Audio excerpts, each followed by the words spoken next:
This episode of the Troxel Podcast is made possible with support from ArchIT.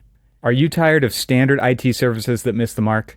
Choose ArchIT for specialized, proactive IT management, BIM support, and robust data security tailored for architects.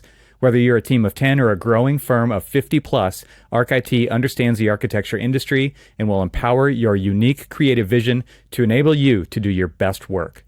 Embrace a technology team that enhances, not hinders, your design process.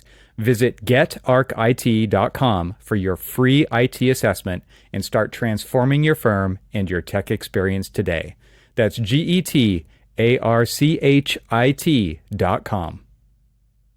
Welcome to the Troxel Podcast. I'm Evan Troxel. In this episode, I welcome my longtime friend, Jared Anderson, to the podcast. Jared is a licensed therapist, although that's not how he became to be my friend. And today we get into the personal side of the profession and discuss the intersection of trauma, creativity, and professional challenges.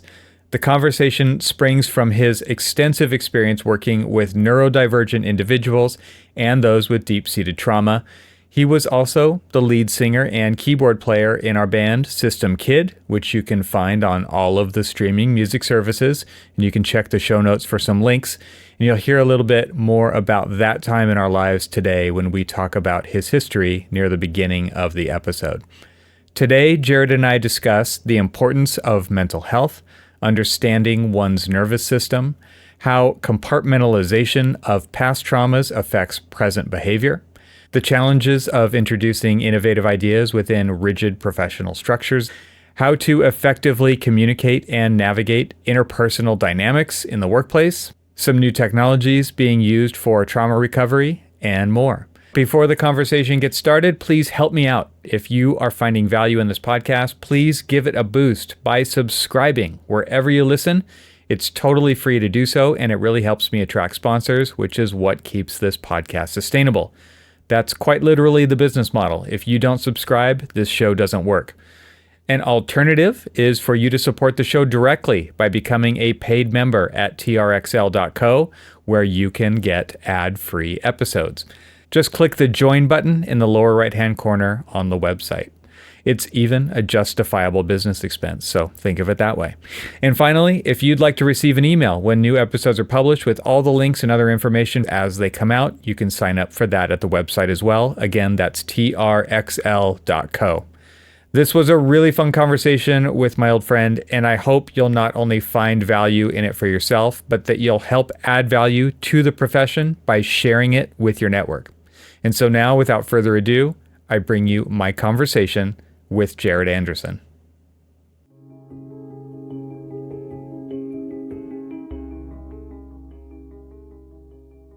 Well, Jared, welcome to the podcast. It's going to be a fun conversation.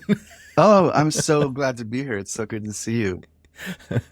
Okay, so I haven't even asked you for your official bio yet because I know you pretty well, I think. But give us kind of what are you professionally doing right now, and how could it possibly fit into the idea of technology and architecture and what's going on in the world? Well, this is kind of a weird thing to start with, but relevant to my career, I had a very strange childhood. And immediately when I graduated high school, I went right into working with severely abused children and neglected kids at a group home. And then I did 10 years working with a lot of cool neurodivergent kids and adults. And so deep trauma and neurodivergence are kind of the overlap. And I'm 45 now. So I've been doing 25 years of that. I'm a licensed therapist. I specialize in dissociative disorders, which is sort of the compartmentalization that happens when people have to survive very challenging things, usually at an early age. Because when you're developing, that stuff really imprints on your system. So as I've, developed my career, I kind of also was able to look at the way my nervous system works and being able to see from the inside out what retuning feels like on the inside and what dissociation feels like on the inside, because I can be somewhat dissociative myself, more than the average person. But also, I've sort of been able to be competent on the outside for the most part. Um, and meeting you actually is an interesting and sort of very cool um, experience because, you know, we're all drawn to people that we think are very cool. And you and I going way back, it was really cool to spend time with you, starting in my 20s and see the way that your brain processes the world. Mm. And I've always loved hanging out with people who do design type of things, whether it's fashion design, architecture, interiors, things like that. I remember, can I tell a story about you? Yeah, yeah. I can edit. Remember, I can edit it out if I have to. you were dating this really cool woman who was doing an art installation. Remember how she was drawing with pencil, those photorealistic modern homes Neutra. on like a Neutra. huge, Yeah, she was fascinated yeah, with Neutra. yeah. And I remember you and her, she was consulting with you about tiny details where shadows would fall. And she was literally just drawing with pencil on this huge white wall. And I know that you can rotate objects three-dimensionally in your brain in a way that not everybody can. So I have these creatives that come to me, film, television, music, design, even like cancer research and tech and stuff. And so one of the things as we start working is I need to start also defining the way they're experiencing the world through their sensory experience, because some people have hyper realistic. So there's these terms aphantasia and hyperphantasia.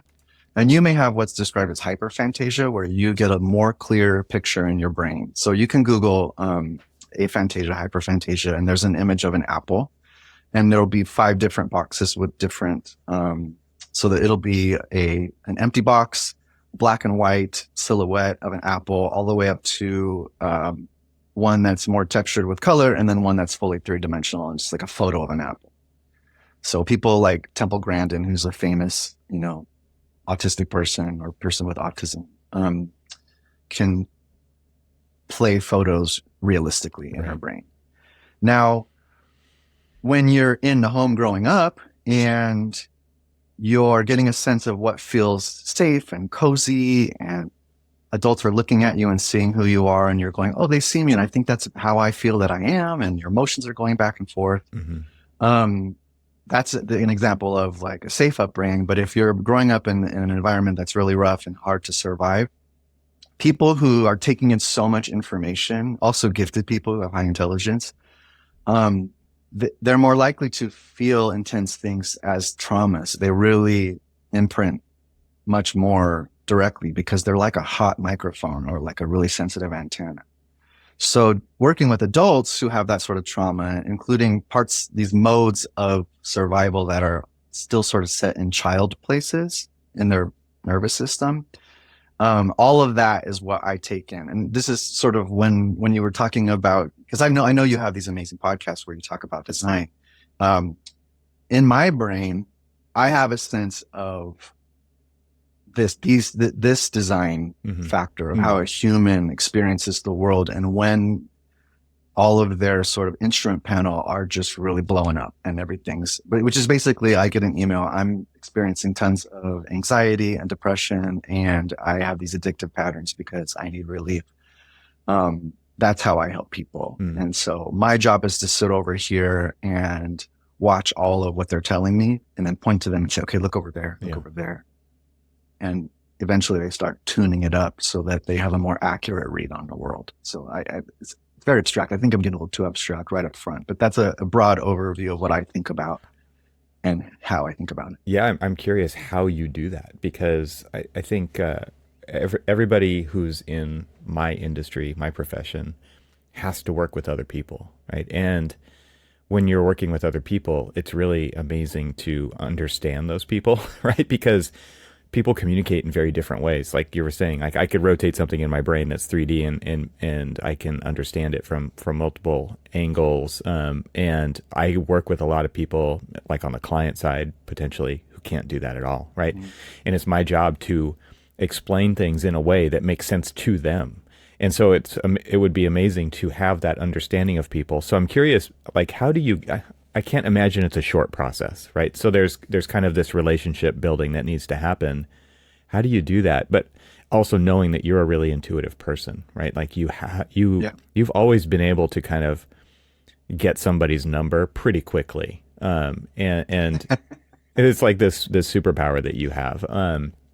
And I'm just curious, like, how do you go through that process with somebody? Do you do it through like having them tell you stories? Do you do it through just a series of questions? Is it kind of a formula that you go through, or is it different for everybody? Like once you maybe get Yeah. a little bit of insight, okay, now the formula changes. We're going to go down this way and figure it out. I'm just curious how that works.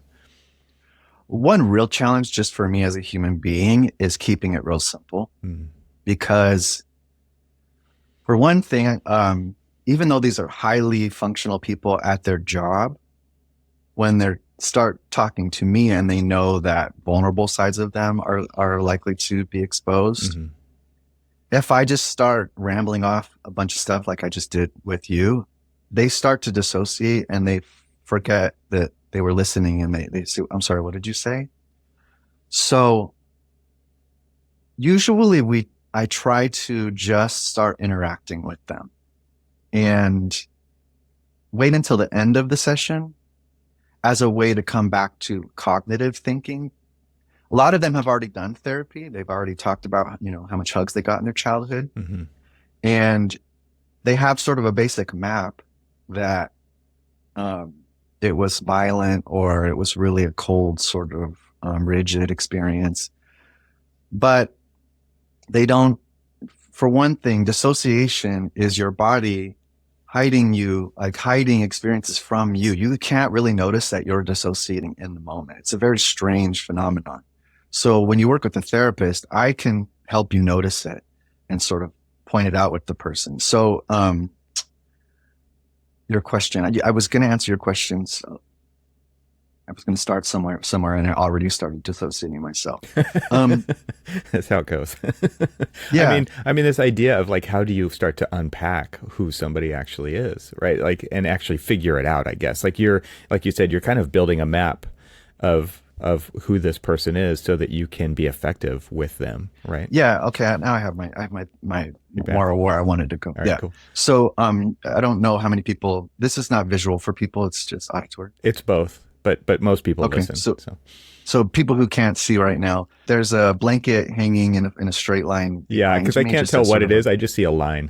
Yeah, it's a Mexican blanket. Okay. And so someone comes in and they say, my boss looked at me funny and I've been ruminating on it for the last 3 days. Okay. And I just feel like an idiot. And then sometimes I want to murder him. And so I'll say, oh, well, let's work with that. That's cool. And I'll say, yeah, let's go with that. So we'll start in the recent present, which is like 2 days ago. And notice if you play the video in your head, if this is someone that can do that, most people can kind of say, yeah, this conversation started this way. And then he looked at me and he said this thing. So okay, right there, we'll pause the video.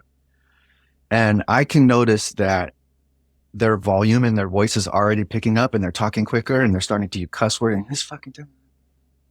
And I know as I'm tracking with them that, they're starting to hit the gas versus the brakes. Mm-hmm. They're accelerating. And we're dealing with when they need to defend themselves in a more offense versus defense type of way, because he was comparing down to me and saying, I'm not a good enough employee. And so I'm going to fight back.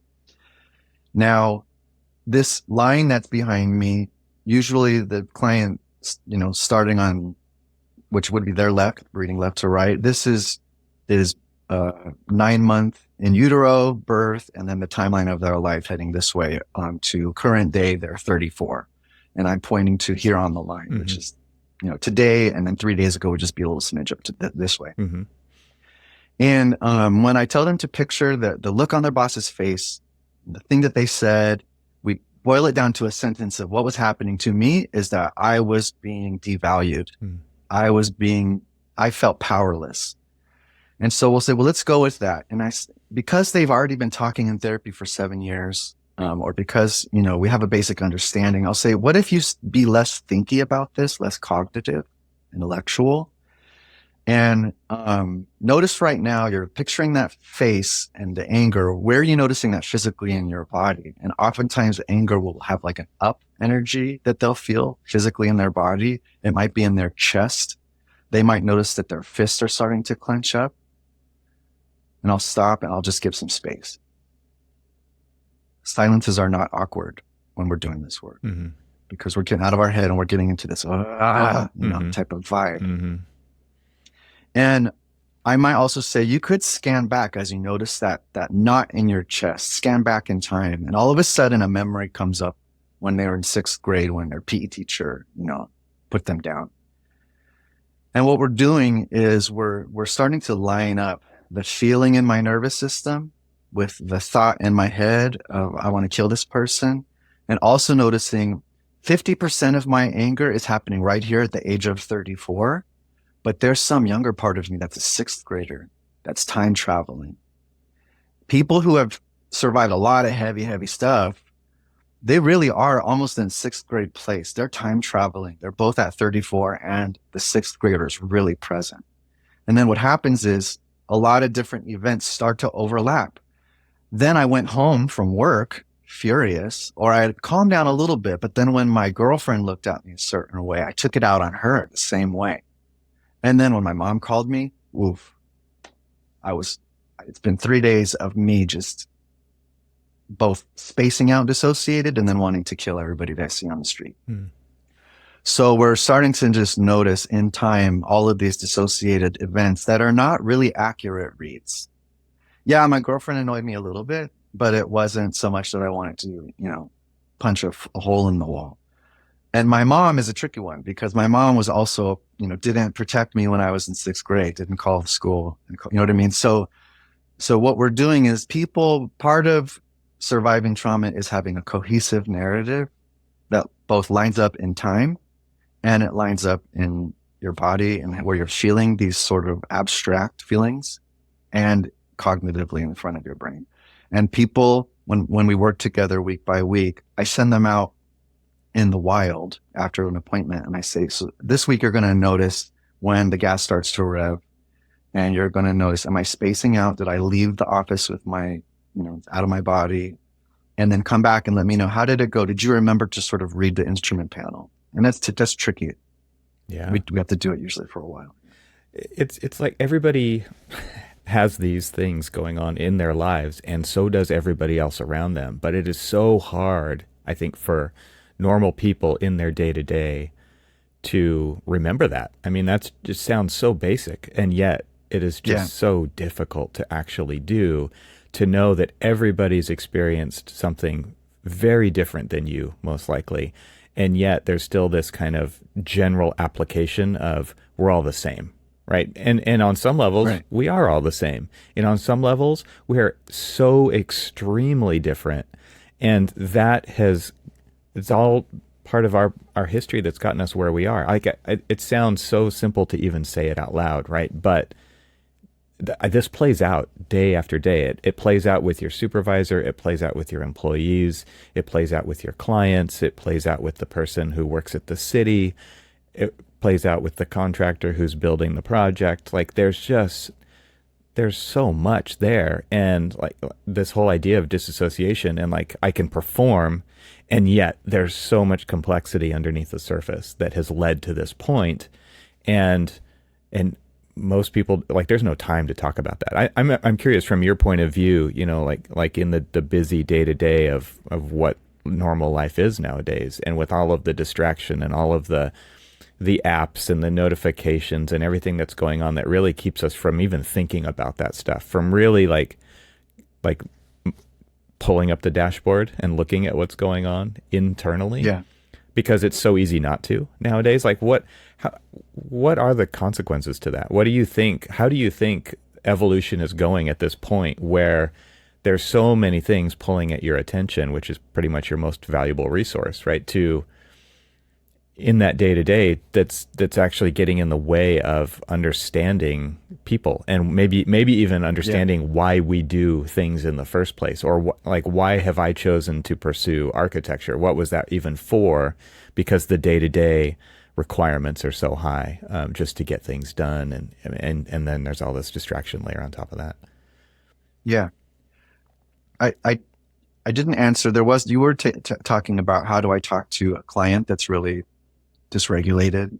And, so all of what I just said does speak to, you can kind of talk to them like you probably already do, which is sort of get on their side and say, oh yeah, I totally see, what you're concerned about. And sort of speak to the emotion as opposed to, get away from the logic of they're acting like an idiot. Logically, they're just expecting magic from me. Mm-hmm. And there's a bit of theater, and it's okay to just more speak to the emotion than the logic. But in the day to day, mindfulness is very important. That's like the main tool, because you have this default mode network, which is, your where your basic, where your attention is. Am I in my head daydreaming, or am I, looking at the trees and the people as I walk down the street, hearing the sounds, feeling the climate on my face, the breeze. And it can be as simple as that. It doesn't have to be set a timer and have an app, bang a gong after I've been sitting here clearing my thoughts. If you can pick a time walking from the car into the grocery store and just be in the parking lot, noticing everything and experiencing it. Notice the sense of neutral when you're just doing that. Mm. That is you tearing the scale so that you can feel your emotions more accurately. The other thing that's really good news is that the younger generation is experiencing the world through their nervous system in more healthy ways. Mm. One clue is the word cringe. Kids are speaking to the one of the instruments on our panel that's the most important is whether I'm comparing up or down in the world, whether I feel like I'm less than people today and I hate myself, or whether I feel pretty good about myself, or even I'm a full narcissist and I just think I'm better than everybody. When kids talk about, ooh, that's cringe, they're openly talking about the emotion of embarrassment and shame. And they're also talking about where it sits in your body. Because when you cringe, you go, ugh. Yeah. You get a sort of nauseous feeling of like, oh, I'm so embarrassed that I said something cheesy right now. That was cringe. So it's all over TikTok. There's tons of examples of where kids are noticing their emotional health, and they're talking about what I just talked about, my various speeches about where things are in the nervous system or in the amygdala in the brain. There's just tons of videos about that on Instagram and TikTok. And what's strange is that our generation, we're that sort of micro generation. What are we at? We're at the end of Gen X. Is that you might be more at the end of it than I am, but yeah. Well, our parents are the boomers, right? And boomers see the world more concretely. Their parents really didn't sit and feel emotions with them, right? And so they almost don't have a belief in feeling like a vibe in your body. It's kind of tricky sometimes to work with those clients because there's a disconnect between what we can sense in our gut. We have tons of nerve endings all through our vagus nerve and our face, down our neck, into every single organ in our body. And we're starting to discover that it also extends out into our fascia, which is just the whole body. And so you can break your wrist as a kid and then be in therapy talking about an intense emotion, and all of a sudden you'll get a sharp pain in your wrist because the fascia, there's some energy stuck in there. Electrical impulses, we're still figuring out how that works. And boomers oftentimes don't believe that. They just think it's woo-woo. Mm-hmm. And, I don't have time in a 55 minute session to sort of lecture. And my knowledge is sort of limited by what I've read and also what we even have in research. But we're finding that is very true. And unfortunately, one thing that really gets me heated, the standards for what they teach therapists are so antiquated. They don't, I heard that this is a podcast about CEUs. I basically had to do a graduate level of study for 4 or 5 years and rack up tons of CE. It's not a competition, but I have tons of CE. You have an unhealthy relationship with them. So. Just somatic experience is 3 years and probably $15,000. Jeez. All told, because you have to do all kinds of supervision hours and go to in person. Anyway, So yeah, the new generation, they're really starting to figure it out. That when you listen to pop music, there's tons of references to people's therapists and the work that they're doing. And you're starting to hear in like people who make culture, like in their memoirs, in their autobiographies. I hear cues that they're working with therapists who are doing parts work with them, which is structural dissociation. Because usually great creators, their brains do work in these quirky ways. They are gifted and they are very traumatized. Usually they were sort of dissociating from a very difficult upbringing, and their brain was able to go into these beautiful places. And then they made music that really transcended. And so when they go to therapy and they realize like, my trauma is starting to make it difficult for me to keep my cool on a film set. And then they start to learn some of the processes of sort of tuning up their nervous system and working with these developmental child things. So it's cool because it's coming out in the art as well. Some of these television shows that are showing the story out of time, or the same character is sort of telling its story from like the angry fighter version of them, the sad child version of them. It's amazing. I love it because people can almost heal a little bit vicariously through just watching their stories on TV. Yeah. And I love the way that your field, people who do these shit like design that affects the physical world, you can walk into a building and feel a sense of safety, feel a sense of like, oh, here's a little moment where I can sit over here and the light is a certain way and there's chairs that bring people together. There's different smells. And because the world is so digital, like you're referencing, people are going to conventions. They're going to in-person experiences. So yeah, I find it thrilling. I love how you kind of weaved in this storytelling side of things for people. Like we had a text message conversation the other day where I sent you an interview on Rick Beato's YouTube channel, which I probably have referenced on this podcast before because it's been impactful. I mean, and maybe real quick, I would love for you maybe to tell a little bit of story of why we know each other well. And because we played music together for a few years, right? And we made music. And I think even that totally ties into all the things you're talking about, kind of what we were doing there.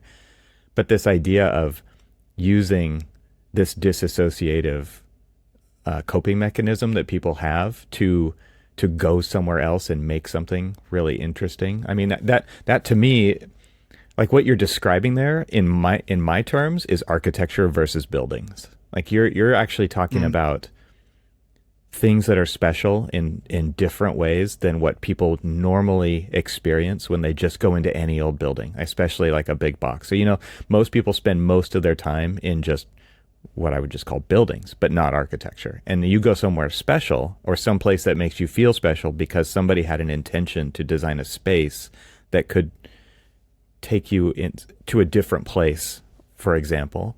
I mean, that was my first experience in architecture was like noticing that about a place that could do that to me or for me. And most buildings aren't architecture, right? It's a small percentage of the overall, but it has the power to do that. But so do so many other forms, like you're talking about movies, television, music, right? Painting. There's so many other ways in which creatives can kind of take you to another place. It doesn't have to be a good place. It could just be another place, but it's one of those things where it's like you notice something about it that maybe takes you out of your current moment of busy to just say, oh wow, like there's something different or special here. But maybe before we get to that part of it and what you're noticing there, like that's really amazing, is like maybe just tell the story of System Kid for a moment. Yeah, well, you and I both grew up in the church, and we ended up in this sort of DIY church that we were, Right. just sort of wrapped up in our late teens, 20s. Right. And we were, we grew up in this very sad suburb where it was a lack of beautiful colors and design. And being able to set something up in a school gymnasium as creatives, I think we would kind of go into a flow state and really just create music and hang build sets and stages and things for to get us out of suburbia. Yeah. And then I had been working in the group home, and we started this band, and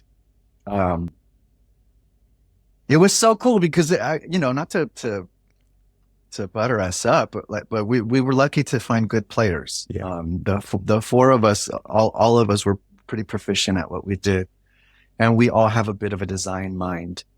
Bart, the drummer, really can drum from a very sort of evocative place, as Ray also makes really ambient, amazing, and like sometimes aggressive sounds. And you're incredible because you the bass, when I'm talking with people about their nervous systems, I'll ask particular musicians, because they're starting to learn a difference between when they get in their head and get cognitive and very rational, concrete. And I'll say, you're starting to notice the vibe in your gut of where the pain is sitting in your body. If you were looking at a software, at a recording software, at Pro Tools or whatever, what track would that vibe be? And they usually say the bass. It's the bass guitar, because it has so much effect over the sound of a song from behind, from within. And it's literally the bass, which is important in design. So we would make this music, and the four of us would kind of go into these flow states in the garage, writing and playing and just jamming. And then we would start saying, well, what would the logo and the t-shirt look like? What would the lighting and the performance look like? And we got to go into LA and go into these clubs and the Roosevelt Hotel and experience the ambiance of playing at, the Viper Room versus the Roosevelt. And whenever we started thinking visually, you would come back the next day with a deliverable. Right. You could literally just design it 3D. It would print it on a t-shirt already. It would be in the mail, the shipment of CD jewel cases. I could execute. Yeah. You are an executor. Yeah. You do destroy in that particular way. And so, we were all dissociating together, you could say, in a really amazing way. It's kind of like a group dissociation. And isn't that religion? But let's not go there. So, does that speak to how we? Yeah, and the name of the band, I think, is also associative Kid, to what like you were doing more than I think anybody else, right? But it was very much pulling, and that kind of worked its way into the music for sure, right? Like that was where a lot of it started. Well, and for the listener, a system kid is a child that has grown up and taken from their family and grown up in the sort of system of the city sort of services. And I was always a little bit on the, I don't know what the word is, but because I'm not a system kid. So looking back, there's a little bit of sort of appropriation, but it speaks to being dissociated, and it's still in the work that I do, because, people with trauma dissociate, and kids who are literally dissociated from their families. And I think the four of us, we did sort of deal with our emotional lives in the music, and we talked about it because we were close. And so, it was kind of nice to be doing, musical therapy, maybe of sorts, or just creative stuff. Yeah, totally. I feel like I'm actually getting back to a point in my life where I'm doing that again, right? Like right now, actually, which is really cool to have this conversation with you now, because that was like almost 20 years ago that we did that, right? It was, so it's like this new feeling that, but I've had it before, right? It just feels new because it's been some time since that's happened. But, it's really incredible to kind of hear you tell that story, because I would never have told the story like you just did. Like, I don't know what words would have come out, but they wouldn't have been those. And to get your perspective of kind of how all that happened it's fun to listen to. So I'll put a link to it in the show notes, because people can actually listen to the music if they want to hear it, to see what we're talking about here. But System Kid's the name of the band. You can find it on the streaming services for the songs that we actually put out there. There were quite a few more that we recorded but never put out, but didn't professionally record them, just kind of garage band type recordings. Yeah, we were just trying to figure it out. But there was, yeah. And it was such an interesting process. I remember there was a point in my life where if you would have asked me what I was going to do, even though I had already gone to architecture school and done, it would have been music. You know, it was that strong of a pull. Yeah, and I know it's the same for you too. And I'm actually shocked that you're not doing it more, but it sounds like you're finding your place in the world with what you're doing. And I'm curious from like the standpoint of there's kind of two sides to the same coin in this conversation. There's the feelings that we have, and there's the analysis, the internal analysis that you're talking about, and then there's like the dealing with other people side of it, right? Which is how do we figure this out about other people? Are there tools that people can use like for themselves, but also when they're sitting in conversations, in difficult conversations at work? You know, I think everybody who listens to this podcast knows exactly what I'm talking about when they're kind of on the bleeding edge of technology in architecture. And, you know, to go back to the boomers that you were talking about, who are still in charge at most firms, who just don't get it or don't and have kind of those thoughts and feelings of like just do the work. Like that's a very strong push in architecture because of where architecture has been.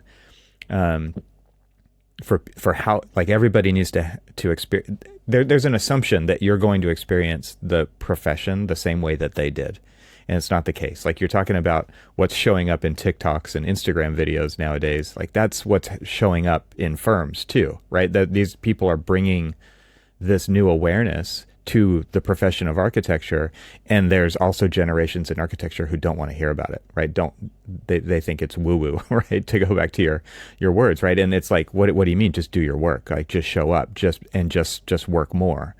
And so as people are experiencing this, who are probably on the younger side of the 4 or 5 generations that are in that same office today, and not being able to talk the language or have the understanding with the older generations who are the ones paying the paychecks and have built the relationships with the clients and kind of the workflows that need to happen in an office. Like how do you deal with, like, are there tools to deal with and to come to a better resolution amongst these multi-generational firms and working with clients?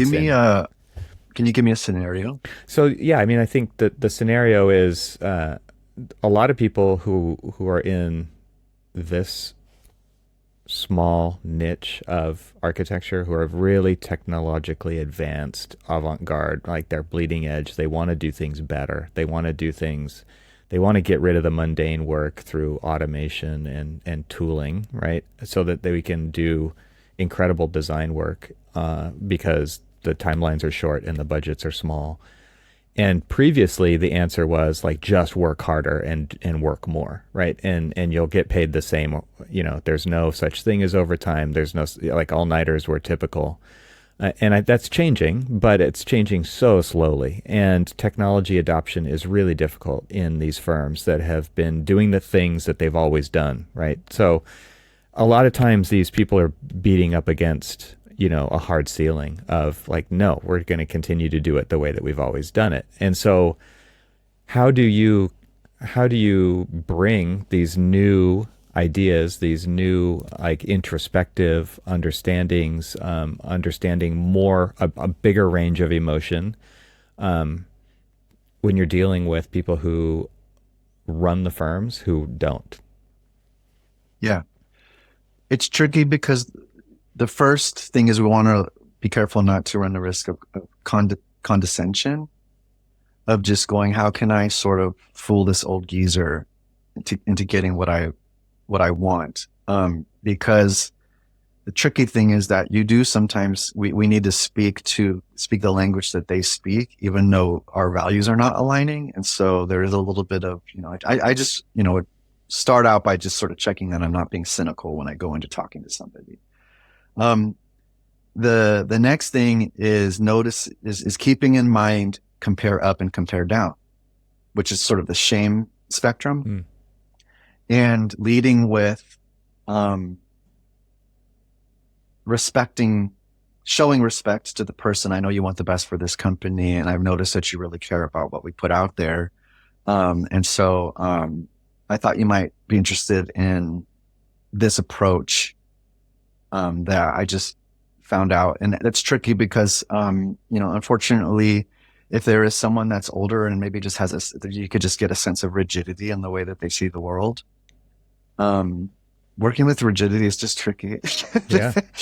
There's not often, it's a bummer also that you have to be so flexible and, bend yourself into a Gumby knot just to get them to understand that there are new and smarter and more efficient ways of doing things, that sometimes actually working a little bit less is going to increase the outcome, because human beings, our brains do need some time to just sort of space out and let the files sort so that we can go back in and do this really intricate, sophisticated sort of design work.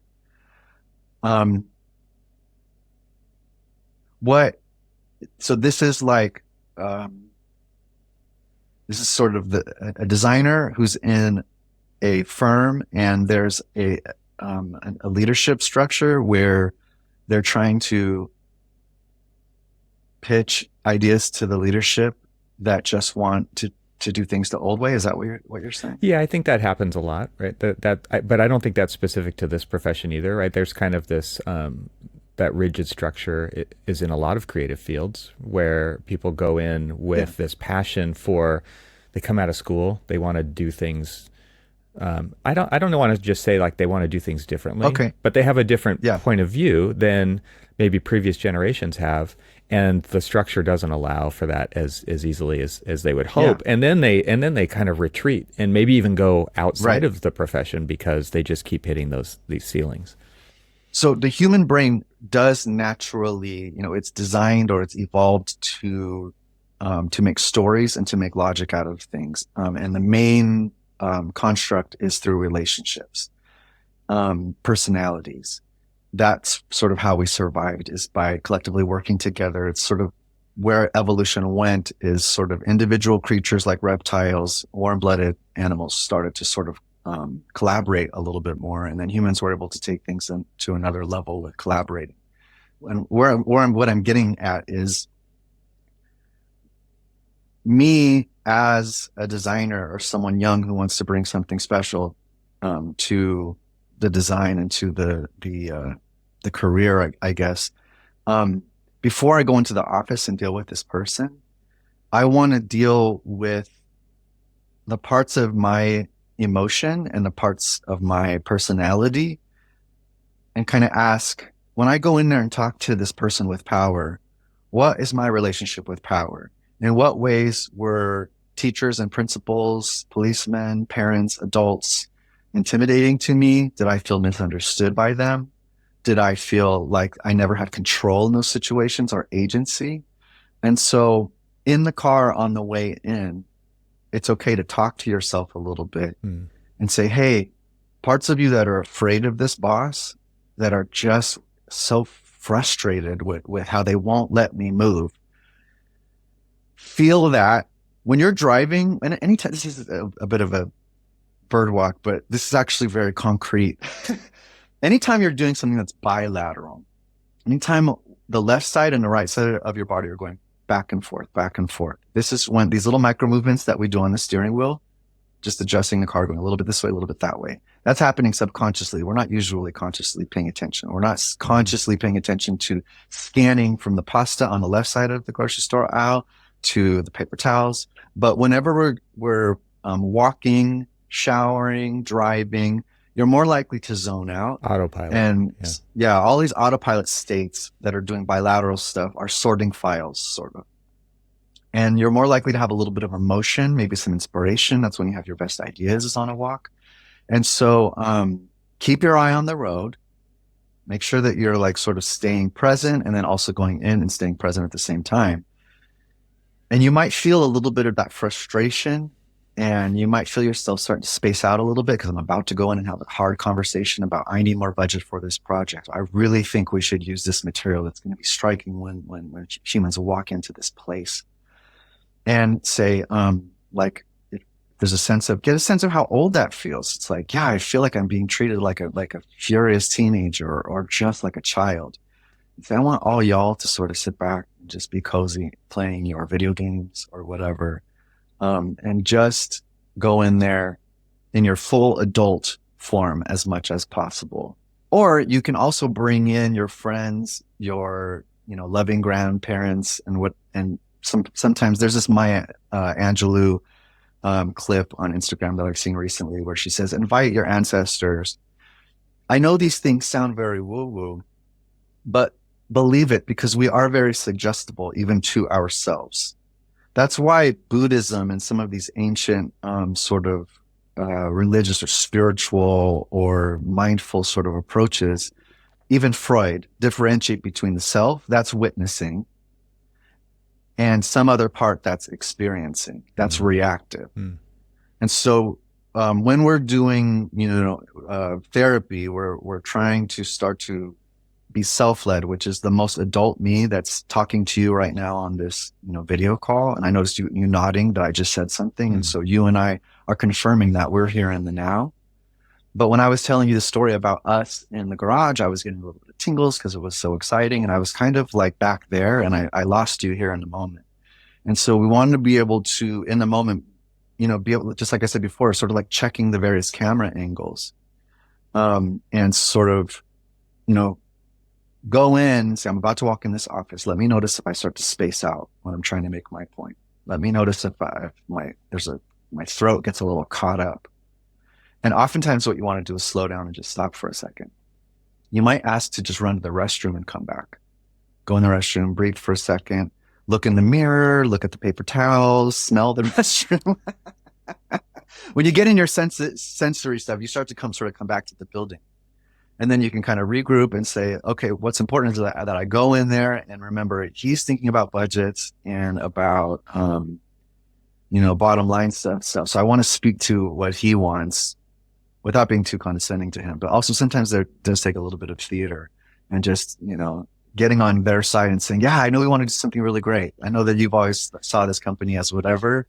And so, yeah, I guess there's a little bit of fluffing. I think part of it is learning what the game is so that you can play the game the most effectively. It's a game, right? Yeah. And there's these there's these characters in the game, and you have to learn enough so that you said it earlier, like you have to learn how to speak their language. And I feel as a Gen Xer, like a lot of times that was the Gen Xer's job was to bridge the gap between the older generations and the younger generations, because on some level you can speak enough of both languages to actually translate for both of them, right? But to really make things happen, you have to be authentic, though. You can't be false. So one thing is to listen to them and sort of figure out where they're coming from. Yeah. And if you can get a little bit of personal while maintaining professional, like get a little bit of the human. There's this thing called ventral vagal state, which is a combination of both feeling rested and sort of, grounded, while also feeling energized and motivated. And then also being with a person. So when you and I are talking shop about music and all that stuff, we're sort of in a ventral vagal back and forth type of state. So it's a casual type of thing. When you're in the office with the client or the boss and you notice the weather. Did it get thick did the air get thick in here? Did it get real sort of quiet and almost like, feeding time at the savannah? Notice that, because we're starting to get into fight mode and we're dropping out of that casual state. And that it helps to go and work on the baseline, which is sort of a strange type of work to do. It's sort of the direction that therapy is going. But, anyway, sorry, I cut you off. But. No, what this also makes me think about is kind of this idea at the end of these interactions to ask yourself for a summary of it and actually just write those things down. What did you notice? Because there's so many times where we're just on to the next thing, right? And I think especially in the world we live in, there is always the next thing, and it's right there waiting for this thing to end so that we can go and do the next thing, right? And there's not a lot of time spent just, okay, let's do a debrief. And if it's just a debrief with yourself, that's fine. If it's a debrief with the other people on your team that were doing that, what did you notice? What did you notice? How did they take that? and you're just writing it down just to notice it and really kind of go back, and because the next time it's not going to be too different from that, right? And so what can you do then to adjust for what you just learned and do it better the next time, I think is a huge deal, right? Like that's something that Right. most people aren't taking the time to do. I don't know how many people like journal out there, right? But those are the kinds of things where it's just ask yourself for a summary or ask your teammates for a summary at the end, and something that you write down or you think will trigger something else, and you will get a pretty decent summary at the end that you could then learn from and improve on the next time you go do something similar. That's a fantastic point. Yeah, we say like, what do we, when in therapy session, in a therapy session, the amount of times that I say, "What are you noticing now?" It's probably the most used word, because sort of passive noticing or active noticing, I guess, it helps to associate, the opposite of dissociate, and what you're talking about doing it collectively is really cool. What did you notice, and what did you notice, and what did I notice? We're now sort of pooling together a collective type of thing, which is a really special. It's a special quality of consciousness. Like there's a study of consciousness. I have the book over here. It's The Strange Order of Things. It's sort of a intense read. You almost want to take it in chunks because, but there's a leading scholar at USC who writes about how consciousness works scientifically, how it works, in the course of evolution.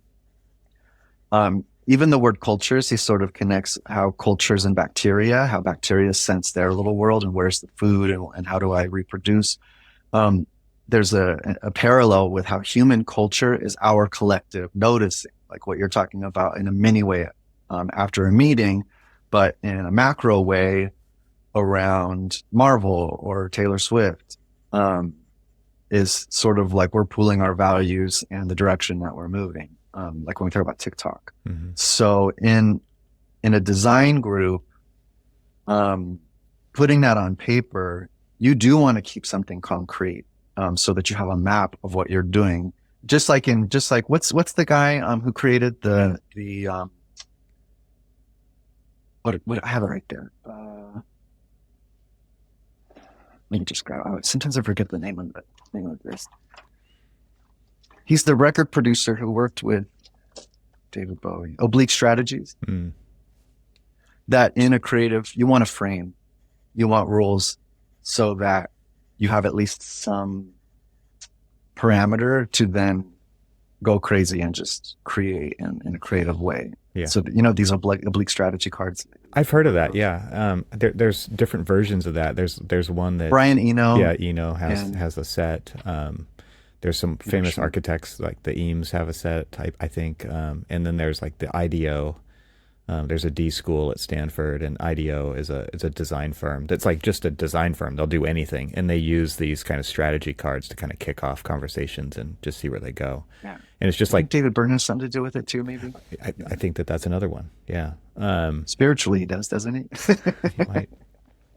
But this idea of that's a very architectural idea too, architectural training, which is like you basically define a language or a set of rules for your project, and then you find ways in which you break them, right? Because you don't have to follow the rules that you made, but the rules help you as kind of guiding principles to go through and understand like what is the map of this project from a very guiding principles level.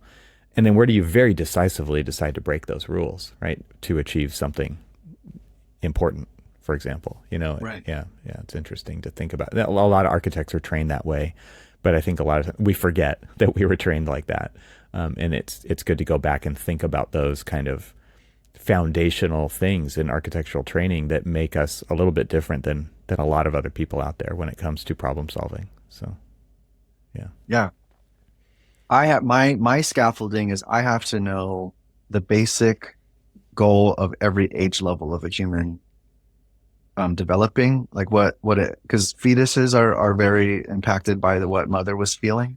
And then when you're born in the first year, the fifth year, the 12th year are some important sort of milestones. So I'll be sitting talking to an adult who may be in their 50s.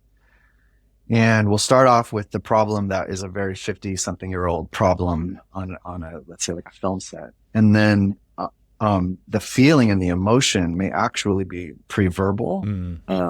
Wow. And so it's weird.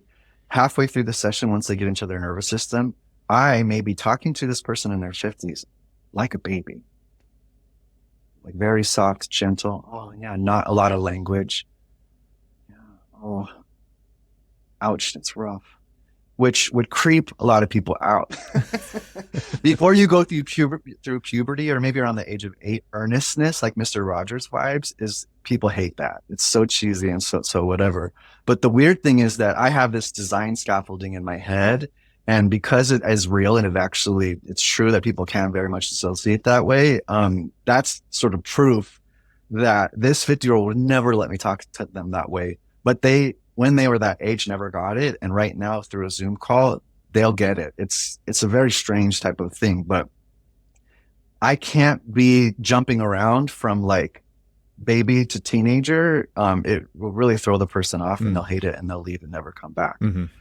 So I have to sort of go into a session knowing based on what we did, where we're going on the map. And after the session, it's the same thing. Like you said, I have to write down what I noticed, because I can't always be writing while I'm working with them real time. Right. And I do wish I could do it more collaboratively. I am jealous that you get to work in teams, like physical design, and that your day is not about dealing with suffering. Or maybe it is. I do tend to hang out with architects, and there is a level of suffering that y'all. For sure. So something that you said there just makes me want to ask about kind of the timeline of a session. And I think that this applies to any interaction that you have with people. It could be a meeting, it could be formal, it could be informal, right? But there's always kind of this initial state of the whole idea of what an icebreaker is for, right? Is to get to the point where we can actually have a conversation. And you talked about like at the point in the session where you get into the nervous system, right? And there's like this higher level of comfort to just have the conversation, but this goes for meetings too, right? And so do you have any tips or tools that you use to kind of try to get to that state? Because this also applies to creativity and flow state and things like that, where it's like it doesn't just show up when you want it to. Like you have to go through maybe a series of steps, and people probably know themselves what works for them to get into these states when they need to. Like a video presentation that I think of when I'm talking about this kind of thing is John Cleese has a great video on YouTube, a much younger John Cleese, where he talks about creativity and management and how you kind of need to go into one, but then you need to go out of that state to get into this other one and think about completely different things. And you really shouldn't try to mesh them together. A lot of times I feel like in a creative field like architecture, there's kind of this overwhelming feeling of we need efficiency, we need the bottom line, and then that's in total conflict with the creative process a lot of times, right? And so you need both. Like the business wouldn't be there without both of them, but to mesh them too much actually messes with the process in a very detrimental way. Not too different from a conversation. Like how do you get to the point where you can actually get to people being open and comfortable and more relationship versus transactional? Do you have any tips or tools in that kind of from your practice that might apply to what we're talking, like my profession? Yeah, I don't invite them to sort of jump right into the problem. Yeah. We say hello, and we'll maybe check, what's the energy like? I'm curious what you were doing right before this. And maybe you can notice, do you still feel the intensity? It could be pleasant or unpleasant, the intensity. Maybe they're really pumped on something that they're making. And then we'll notice that coming in. Okay, and now we're transitioning to this thing about how we feel, and call it hugonomics sometimes. And once we're doing the work that we do in a therapy session, it's circles. So we're noticing the human body will sort of normally circle up a little bit into energy and then sort of down. They'll start to slump and yawn and get spacey if we're working on something a little more intense. And we titrate. We can't just jump into something that's really angering or depressing and get stuck there. I need to know that week by week, if we're going to go into the dark cave, that before we go in there, that they have the ability to come out and get back to work and be productive, which is tricky because these are oftentimes pretty intense, sophisticated people doing big work. And so we have to do a lot of noticing, am I back or am I activated? And go back and forth, titrating back and forth. That's also what helps work out the kinks. Naturally noticing the change in something a little bit more intense, and then we could orient back to the room and just say, where does my curiosity go? Does it go visual? Oh, there's my plant. Okay. Yeah. Oh, okay. Well, what did that breath feel like when I noticed you saw your plant and you took a breath? And when you look at I have this climbing plant all over this corner of my office. And I just noticed when I'm talking to you, I noticed you a little bit more than being in my head thinking about what I'm about to say. I noticed my chest kind of settle and my stomach felt a little bit more pleasant. My shoulders kind of came down. Okay. So I'm transitioning from what I want to say, is it going to be good enough for the podcast, to, oh, I'm hanging out with E and I love this plant. And so we do that. And the nice thing is in the middle of a session, oftentimes something will release. Maybe we've been working on it for several weeks, but they'll notice, oh, this thing that is really rooted in something that happened in 6th grade. I'm not in 6th grade anymore. My body knows that as well. And so when I go in and that thing is annoying, it's only 50% annoying. It's not 100% annoying. And then I can go home and see my partner.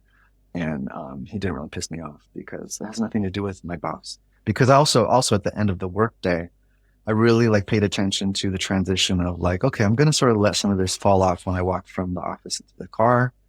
And then a lot of times we really want to do nice, kind, cozy things for our sensory. Is it a podcast drive? Is it a roll down the windows drive? Is it music?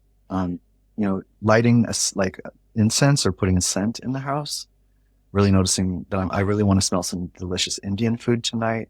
And I need to put some music on and notice the change. When I put the music on, oh, that really changed the vibe in here collectively. We do kind of need to do those things for ourselves. Sometimes we get dissociated from noticing that I can get up and go to the bathroom. I've been sitting here having to go to the bathroom and I forgot to let myself do that. And a lot of times that's rooted in some other stuff of well, am I worth even taking care of myself?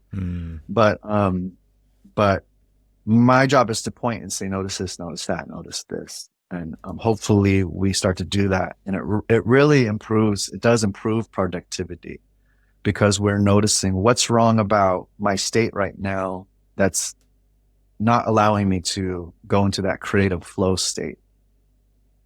I need to do a little, doing witchcraft or religion. Well, let me not get into the philosophies of all that stuff because there are things we also just don't know about the world. When you look at quantum physics and stuff, the universe and God, I'm not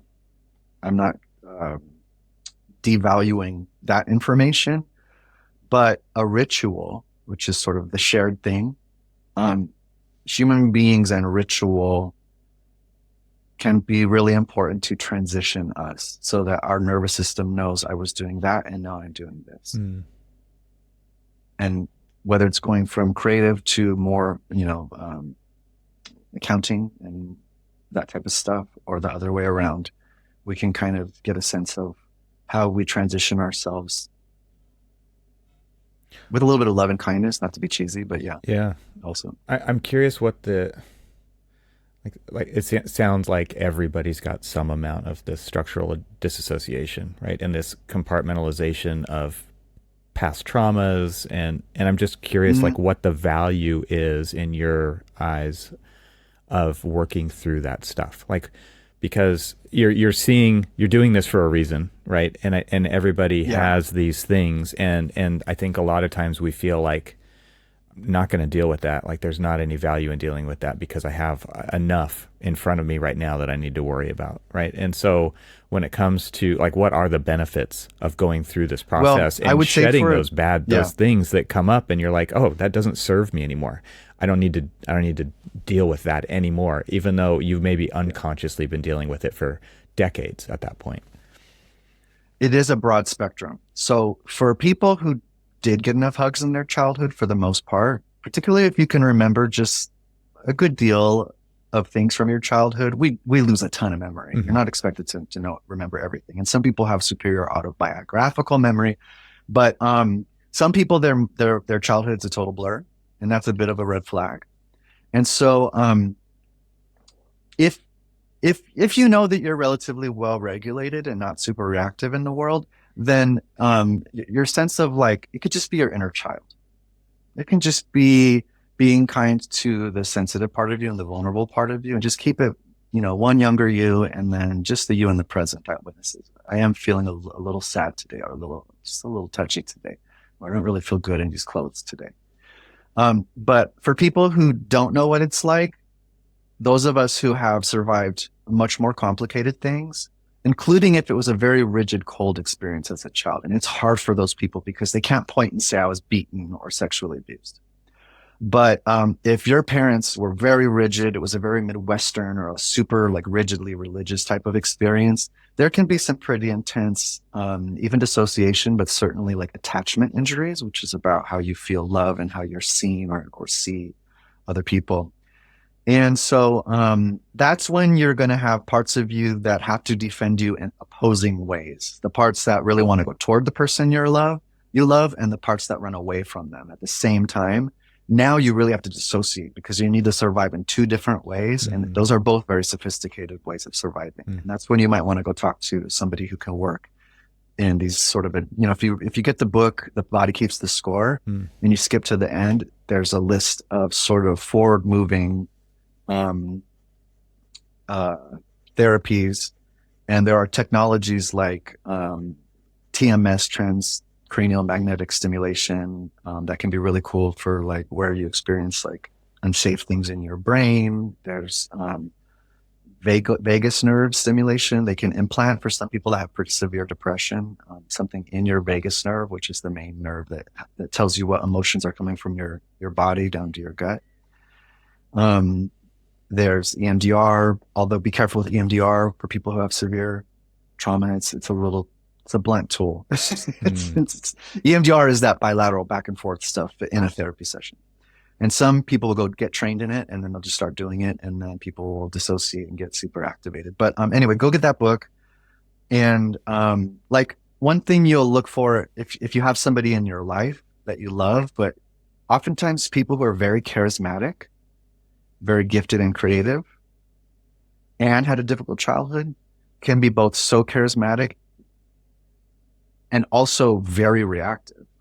They feel things so strong, like everything is just a raw nerve, up and down.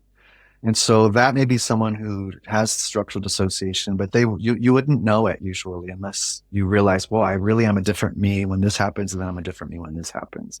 And there's a lot of like antiquated diagnoses, and this is a bit controversial. Some people are going to have a problem with me saying this, but trauma specialists look at the DSM, which is sort of the insurance manual of psychological problems, and something like personality disorders, like borderline personality.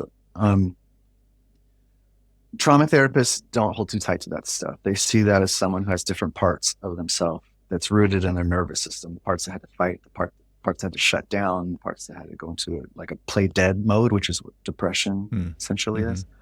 And so I went way off the path of what you just asked me. I get real excited and I just start, if you can't tell, too. I go into like nerd town with my own stuff. But yeah. It is interesting to think about how much of the internal, like how much value that, so you're either clearing through the trauma kind of stuff so that you can be a better you, right, at your job or in your personal life, but also like the things that you can actually bring, that maybe you don't need to clear, but you need to remember who you are and why you're a certain way, can add so much richness to whatever it is that you do. And to me, like that, I think that when I think about the benefits of like doing this exploration, whether it's personal exploration or trying to figure out the people that you have to deal with, what are the ways I can communicate? How can I relate to them in this moment? Can add a lot of richness to it. And to me, like the real value is just the more valuable interactions we can have with people by kind of doing this Yeah. work on ourselves, but also trying to figure out other people. For the people, particularly these creative, charismatic, neurodivergent type of brains that can dissociate in sometimes lovely ways, because you learn to enjoy it almost because you can control it a little bit more and sort of watch the instrument panel as it's happening, which you're dissociating into your design work when you're sitting down, you sort of lose time. Mm-hmm. For the parts of you that are feeling things really strongly and maybe really like wrapped up in this dynamic with your boss or someone, when you notice these different parts of you that want to fight or shut down, what we'll do is we'll start to talk to them like inner children, and people will start to naturally design this inner space where those parts of themselves live. That, well, I'll tell you, mine is, I have this sense of it's kind of like there's this Japanese concept of mecha, which is like a huge robot that you can, it's like a vehicle as well, like Voltron. Right. And so it's a time machine. It's also like it can travel through time, and it's where like hurt parts of me hang out. And it has a lot of senses of who I love music. I love Prince. So part of it's purple. The design on the outside is like metallic blue with purple elements. And my clients will have this magic tree house where once they start to go there, they start to calm down in the session and notice their nervous system. And people who have been through terrible, terrible things and actually have different, like multiple personalities or dissociative identity disorder. I've worked with people who have spreadsheets and have designed ways in which their parts are organized beautifully in like, can't be too specific, but let's say they're different countries around like a new planet. And so the angry parts of me can live in this island. And, people with hyperphantasia, they can kind of do this, like when they can dissociate when they're at the dentist and they're getting a root canal. They can just go into their little place and do amazing things and know that they're actively dissociating. And it helps them when they're looking at a really stressful week at work. I'll say, why don't you take these parts of you that are nervous about these upcoming things and why don't you go through the flight plan? What's going to happen? And so they say, on Monday, this is going to happen. On a Wednesday, we have to get in front of a group of people and talk. And they'll notice all these parts kind of settle into their little beanbag chairs and their little compartments, kind of like in their little Star Trek spaceship. And again, it may sound really woo-woo to people, but, actually the opportunity to say this to a group of designers is kind of important, because people are right now building apps to organize different survival parts. There are concepts like the 5 survival imperatives are attach, shame, fear, flight, and fight, which are sort of nervous system states. And like I told you about, you have to understand sort of like the developmental stages and stuff. And so when someone designs an app where you can sort of map what's going on in your world with your relationships and check in with, like, I got really activated in a fight type of way. VR is going to be really important for this, because people with aphantasia who don't have an inner like view of, can't see things in their head, they can put on a VR headset and sort of go into these calming places or be able to destroy something, and so that they can finally basically get back at their stepmom or whatever. You know what I mean? Yeah. And it helps the nervous system complete actions. So you're no longer that activated or triggered moving forward. And the nice thing is that it has to have human elements. We can never eliminate humans from this equation, but just having Zoom and being able to connect with other humans, therapists, things like that, sort of brings that in to where there could be technology and humans helping each other. Mm-hmm.